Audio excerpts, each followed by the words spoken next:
A lot of people in the chat asking. So for those who haven't heard, we had a tiny baby on Monday. She really took her time showing up because she was due on the 28th. Wow. Which we figured would give us enough time, enough of a window before Desert Bus, but that proved not to be the case. I can tell you a hilarious story about getting to the hospital. Oh, good. Anecdotes. If you're interested, yeah. Please. Here, actually, let me grab Storytime microphone. Am I live?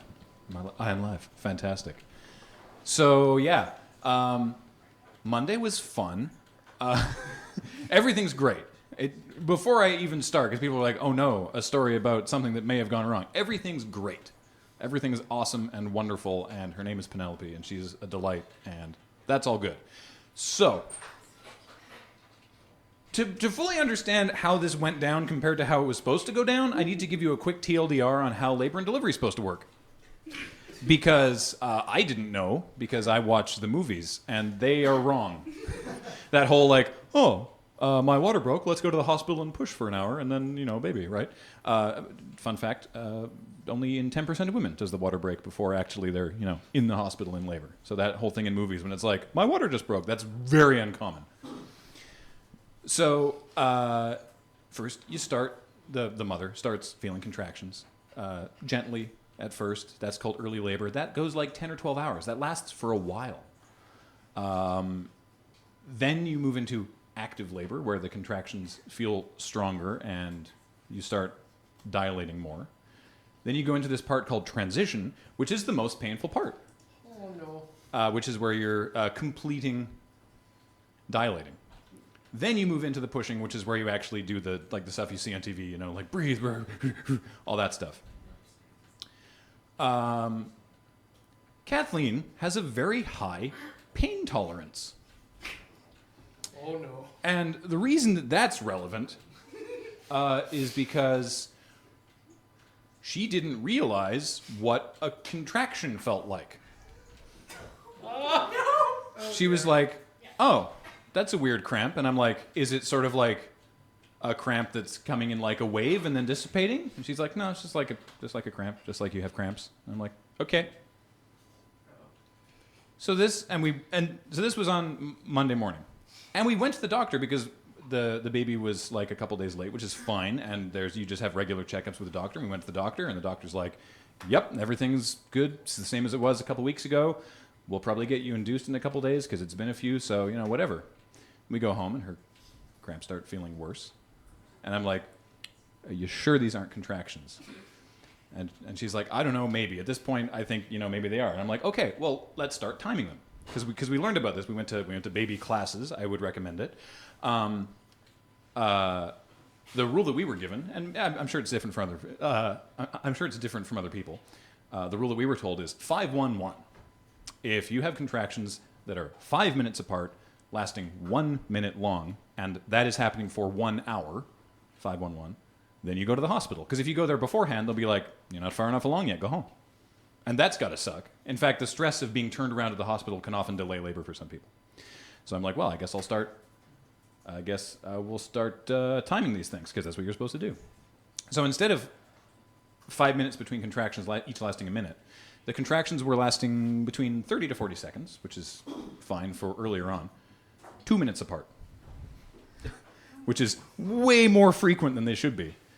So we called the BC nurses line, because we have healthcare, and we called them and we're like, hey, we were not prepared for these numbers. And the nurse said, oh, y'all should go to the ER. Like, I would go. And we're like, all right, well, let's get in the car. So we called my dad, and he came down, and we got in the car, and we started driving up there. At about 3:30, 3:45. We are on an island. It's a very big island, but there's only one hospital that does deliveries. And the only way to get there is on the highway. No. And 3:45 is just at the beginning of rush hour. Now, on the other end of the highway from downtown is this area called Colwood. And there is a term for this section of highway in Victoria, it is the Colwood Crawl, because it basically doesn't move. Add to that the busiest intersection at the Colwood Crawl for locals, it's Highway 1 in Mackenzie. Yep. There had been an accident. Of course. Because there is every day. So we go over the last intersection, which is at the top of a hill. We go over the last intersection, down into this curve that starts the highway, round the corner, and stop. And it takes us 25 minutes to get from there to closer to the intersection. And we're sitting there going, oh, this seems bad. Meanwhile, the people in the lane beside us are looking sort of like weirded out over at our car because, as I mentioned, our timing was off. Kathleen is going through the most painful part of labor in the front seat of the car with no drugs. So she's the windows down, she's yelling out the car, and I'm like, I roll my window down to look at the people across the way, and we're like, having a baby. And the girl's like, oh, congrats, I guess. That's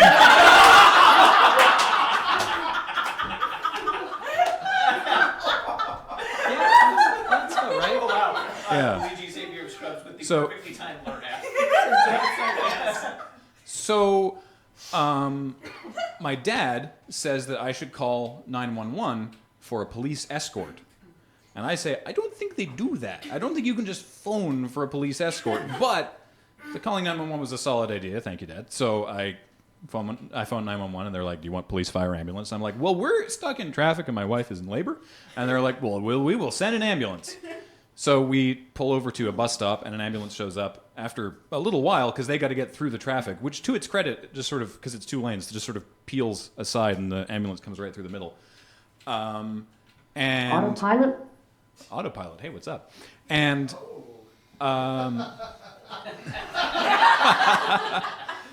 there are different.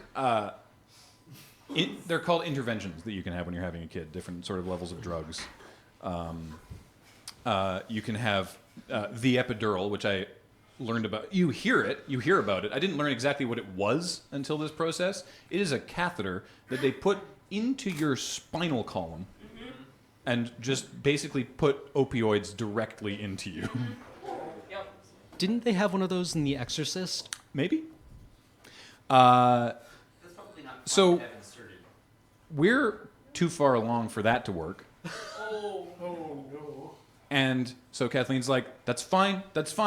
What else you got? Like the morphine that people usually get when they're having kids. How about that? And the nurse says, we can't give you the morphine until your doctor gets here. And we're like, where's our doctor? He's stuck in traffic. He should get a police escort. Because how else do you get out to the hospital in the same, he was stuck in the same traffic we were, but they won't send an ambulance for him. So you do get gas. You get laughing gas, which doesn't, I thought the epidural was a shot as well. It is not. It stays in you. Laughing gas is like the opioids, morphine and stuff. They numb the pain. They make you not feel it. The gas, you feel the pain, you just don't care as much. It just makes you sort of go, oh, I'm in excruciating pain. Cool. And we're so far along, and Kathleen is very efficient, and actually her sister had a really fast delivery as well. I called the ambulance. I called 911 at 4:24 from the traffic jam. It takes maybe 10 minutes for the ambulance to actually get there. Our baby was delivered at 6:36. Wow. Just boom. Efficiency in all things. Yeah. So that was a fun afternoon. And it's a great story, and everything worked out great, and she's super cute, and everything's awesome, and she's good, and it's all healthy and great, which is why this is a great story. But yeah, man, she's like, no, you know what? Due date, nah. Couple days later than that, nah. You know what? Today. Really? Went, no. Speedrun strats. Yeah, there was definitely some frame perfect skips in there. The baby's name is Penelope, and she's great. So Anyway, wanted to tell you that fun story because some people were asking about it. So now you can just highlight that and replay it anytime someone's like, "What's up with baby?" So there you go. One of the chat said, "Is that what's wrong with Dave's spokesman?" Congrats on everyone being healthy. Yeah, it's Give great. him too much gas, and now I don't care. Yeah, exactly. It's the weird thing about the gas is that it's not just like you don't just sort of breathe it and it's fine. It only works while you're breathing it. So it's like, oh, I feel some pain coming on, and the pain subsided, and then it leaves your system very quickly, and you're like, I recently found about that by the no drug percentage category. I wouldn't recommend it. She wasn't planning on doing it without drugs. That just sort of happened. Yeah.